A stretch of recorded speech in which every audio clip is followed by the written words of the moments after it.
Hello again, Mrs. Fernandi here. We're continuing to read The Losers Club by Andrew Clements. We're on chapter 30 in my book that starts on page 170. Go ahead and open up to there. Of Yoda's big brother. About 8 o'clock Thursday night, Luke appeared in Alex's bedroom doorway. Did you stir up the caveman clan? Because yesterday, Kent and one of his pals shoved me against the lockers and then grunted, "Watch where you're walking, little loser." What? No way. Alec felt a surge of anger and surprise, too. He'd thought that since Kent was honoring his agreement, he would somehow start being more civilized, maybe even friendly. Apparently not.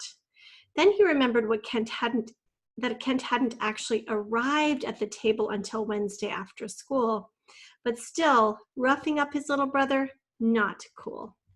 Alex said, "I'll talk to him tomorrow, and let me know if he ever bothers you again." Luke shrugged. "It's no big deal. Like I said, they're Neanderthals." Alec had a thought. Trying to use an official big brother voice, he said, "You know, when you call them that, it's just like calling you a loser or a nerd. It's another label," which is pretty close to what his dad had said to him. Luke stared at Alec. With his sarcasm dial set at stun, he said, "Another thrilling news flash from Planet Obvious." Then he said, "Anyway, my friend Charles wants to know if it's okay with you if he starts a Losers Club for the kids who have extended day in the cafeteria. He says he's got 2 boys and 3 girls who want to join up when he gets it going." Alec's mouth dropped open. "You're kidding." Of course, Luke didn't do that. Sarcasm, yes, but not kidding. Ignoring Alec's outburst, Luke added, "Charles reads like you do, a total maniac." Alec leaned back in his chair thinking, "Well," Alec said, "Mrs. Case might not be happy about a second Losers Club. She doesn't like the name much. You should tell Charles that if he can talk to the person who runs the clubs first, it might help. Sort of line up some support in advance. But yeah, he should definitely give it a try." Luke said, "Do or do not, there is no try," which was one of Yoda's most famous quotes. Alec had another big brotherly thought. Should I explain how talking like Yoda too much might get a kid dunked head first into the boys' room toilet one day? But he decided that even Yoda would want Luke to learn that lesson on his own. Chapter 31, One Crazy Day. Friday morning during first period music, Alec kept watching for a chance to talk to Kent, to look him in the eye and tell him to lay off his little brother. He didn't want to make a huge deal out of it, but he had to say something. The chorus was learning a new song, and Mrs. Dunbridge said, "Tenors, baritones, I need to work with the altos and sopranos around the piano for a few minutes, so take a break, but keep it quiet." Most of the guys sat down on the risers and started talking softly. Several lit up their phones, and a few pulled out homework. Alex stepped forward off the risers, then looped to his left to go around from behind them. He was headed for the baritone section, looking for Kent. And there he was, sitting just about where he had been standing, the large music notebook still in his hand. Coming up from behind, Alec was about to tap him on the shoulder, but he stopped. Kent had "The River" hidden inside his notebook, and he was only 10 or 15 pages from the end. He must have stayed up reading half the night. Alec tiptoed back the way he had come, but he had the feeling that he could have yodeled or tap danced, and Kent would never have noticed. He was elsewhere. 5 minutes later, as the full chorus began singing again, Alec glanced to his left. Kent pretended to be looking at his music, and he moved his lips a little, but the guy was definitely reading. A trick Alec himself had used many times before. After class, Alec could have caught up with Kent to talk about the Luke business. It also could have been a perfect chance to tease him a little, to say something like, "Hey, I saw what you were doing during chorus." But neither thought entered Alec's mind. He was busy thinking about what book to bring for Kent after school, because he definitely needed to be ready with a new one. By the time he got settled in math class, Alec was sure he should take Brian's Winter to the club, or the 3rd book in the Hatchet series. It was a no-brainer. Then he thought, but maybe I should bring 2 or 3 books and let Kent choose for himself. On the edge of his math workbook, Alex started writing down possible books. During the next half hour, the list grew to 8 titles. with at least 10 others that he had written and then crossed out. And by the end of math class, he had a dozen solid books, the kind that Mrs. Haddon had called surefire can't miss books. Third period language arts went by fast. Mr. Brock read a story out loud to the class, The Telltale Heart by Edgar Allan Poe, one of the creepiest stories Alec had ever heard. At the end of class, he wanted to talk to Nina, but she walked away with a group of girls and he had to hurry to science. Just before he got to the room, Luke came trotting up. Hey, guess what? Charles and I are all set to start up the reading club today. We're calling it the Mini Losers. The name was my idea. Alec was confused. But if Charles is starting the club, how come you chose the name? Simple, Luke said.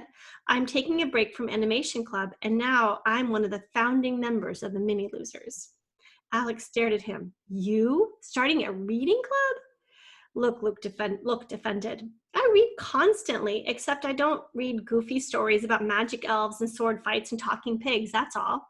Alec rolled his eyes. Right, I haven't seen you read a book in years. With a flourish, Luke whipped back the cover of his iPad, tapped the screen a few times, then stuck it under Alec's nose. 62 of my books, last time I counted. Welcome to the 21st century, genius. Alec stared at the small cover images on the screen, books like Surviving Minecraft, Mastering the iPad, Modern Cartooning, iOS Graphics Bank, iPadimation. The titles went on, and he had to admit it. My little brother is a reader. Yeah, Luke went on, I'll switch back to animation in a few weeks, which is perfectly legal according to the EDP rules.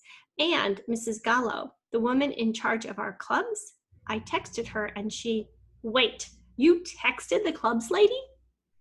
Sure, her cell number is right there in the blue program booklet. She said it'll be good to have a reading club. Gotta go. If I don't get back to the library, they'll send a drone to hunt me down. But it's great news, huh? Alec nodded. Yeah, great. See you later. As he took his front row seat in science class, Alec didn't know why he found Luke's news so unsettling, but it was. Yes, they would have a whole different club in a different place, but Alec felt like he would still be connected to it, especially since Luke was on the startup crew. And was Luke going to be asking for advice and stuff? Because running one reading club was plenty, and he didn't need another. Which reminded him about all the new kids who had joined up in the gym. 5 fourth graders. Jason and Lily were pretty solid, but those new girls, so noisy. This idea that had crept into his head, but that it was good to have more and more readers hanging around, he found himself wishing they'd all disappear. He hated having to think about them. It was completely trashing his own reading time. And just when he was starting to feel like he could talk to a girl, and the girl was right there in the same club with him, and she actually seemed friendly, suddenly there was a crowd around them, plus Kent. The whole mess felt like a weight hanging over his neck. Alec sat there half in a daze, sort of paying attention and sort of participating in the class, but his mind was off in club world. When the bell rang, he got up and walked with the crowd to the cafeteria. It was pizza day, so he got a slice of pepperoni, but he barely tasted it.